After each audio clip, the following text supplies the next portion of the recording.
Nous avons la leçon de vocabulaire. Je précise bien que c'est pour le 3-6e année. Nous avons aujourd'hui le sens propre et le sens figuré. Qu'est-ce qu'on entend par le sens propre?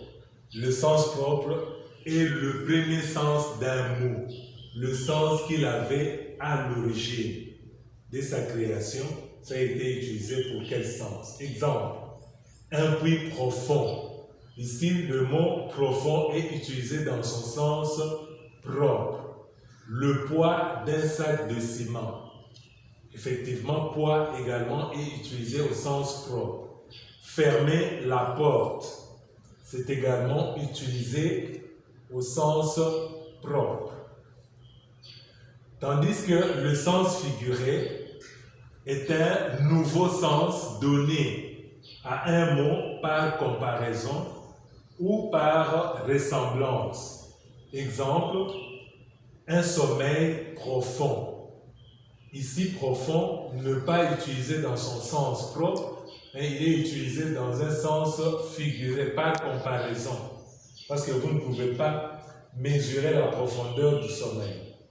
Le poids des affaires, toujours dans ce sens de comparaison. Fermer la marche, toujours dans le même sens. Alors ici, il est utilisé dans le sens figuré. Je pense que vous avez compris quand est-ce qu'un mot est utilisé dans le sens propre ou dans le sens figuré. Maintenant là, nous allons passer aux exercices. Et n'oubliez pas de prendre note. Voilà, nous avons les exercices de vocabulaire.